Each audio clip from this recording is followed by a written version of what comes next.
winnerradio.com.ph. Winner! FYI. FYI. Winner ka dito! FYI! FYI. FYI. Winner, tungkol nga naman ito sa mga libingan.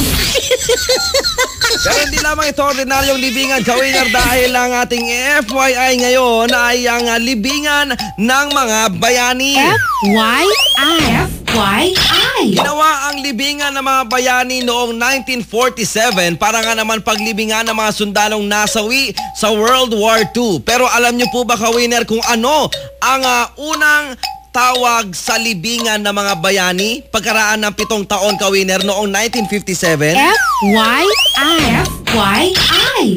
Ka-Winner, ang unang tawag sa libingan ng mga bayani ay Republic Memorial Cemetery. Sa panahon nga naman ni dating Pangulong Manuel Rojas para nga naman paglibingan ng mga magigiting na sundalo na pumanaw sa digmaan. Si dating Pangulong Ramon Magsaysay naman ang nagpalit ng pangalan ng sementeryo noong 1957 at pinalitan ito, Ka-Winner, at tinawag na ngayong libingan ng mga bayani na hanggang sa kasalukuyan, yan pa rin po ang tawag sa naturang libingan.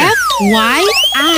FYI. Pinalitan ng pangalan, Ka-Winner, mula sa Republic Memorial Cemetery hanggang sa libingan ng mga bayani upang bigyang diin daw ang pagpapahalaga sa ginawang pag-aalay ng buhay ng mga sundalo sa ginawang pagtatanggol sa ating bansa. Noong 1967 po inilaan ni dating Pangulong Ferdinand Marcos ang halos 100 at 100 hektarya, Ka-Winner, na lote sa Fort Bonifacio Military Reserve o dating Fort McKinley para nga naman mapalawak ang sakop ng libingan.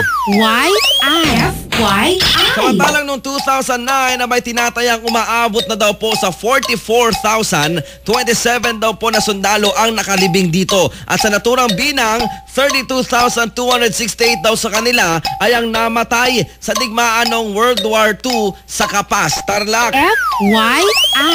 FYI. Ito pong libingan ng mga bayani ay pinangangalagaan po ng Grave Service Unit o GSU na bahagi nga naman ng AFP. At sa ilalim nga naman ng AFP Regulations G161-373 o yung tinatawag na Allocation of Cemetery Plots at the LNMB o yung libingan ng mga bayani, bukod nga naman daw sa mga veterano ng digmaan at mga dakilang sundalo, ilan pa sa mga pwedeng ihimlay sa libingan ng mga bayani ay ang mga naging Pangulo ng Bansa, Secretary ng National Defense, AFP Chief of Staff at mga dignitaryo, statesmen, national artists at iba pang pumanaw na personalidad na binigyan ng pahintulot ng Pangulo ng Bansa, ng Kongreso o ng Defense Secretary na mailibing sa LNMB, libingan ng mga bayani. FYI. FYI. FYI. FYI. Winner ka dito! Win Radio! Win Radio! Win Radio! 107.5 Win Radio. Pinag-iisipan pa ba yan? Win Radio, yan ang bago mong kaibigan.